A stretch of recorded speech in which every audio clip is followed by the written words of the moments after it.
Hi, this is Catherine Dubberly, the Answer Lady. I very often tell you to hang your knitting on what I call a comfortable number of needles in order to proceed with another step. Very often it's adding ribbing, and in this case I'm going to do it on the side of the fabric.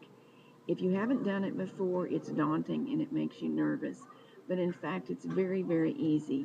Have a look and you'll see what I mean. Sometimes a pattern, including mine, tells you to just hang the edge of the work on a comfortable number of needles. This worries new knitters no end, but look how easy it really is. Sometimes you know that you need to stretch them. Stretch the fabric to make it get on the correct number of needles.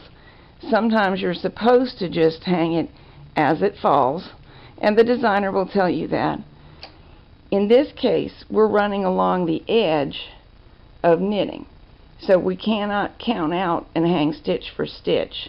And sometimes people do hang every other stitch, or every other row, or something like that.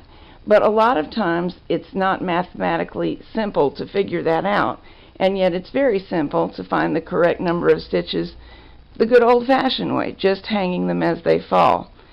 So be brave, give it a try, and you'll be surprised how nice it looks. Here is the edge that we hung, and you can see how nicely it comes out.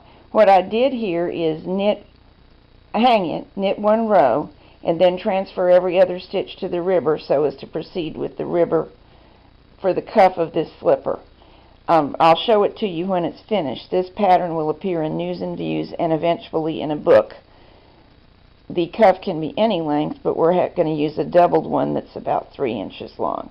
You see how nice that's going to be.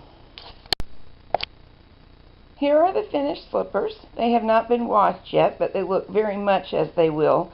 The fabric will loft a little bit and shrink a little bit. And I agree that they look funny, but in a minute you'll see how well they fit. Here is the slipper on my foot. This one's actually a size large for me, so I put heavy socks on underneath it to approximate a size larger foot. But you get the idea. Funny looking gusset that looks silly lying flat gives it quite a nice fit.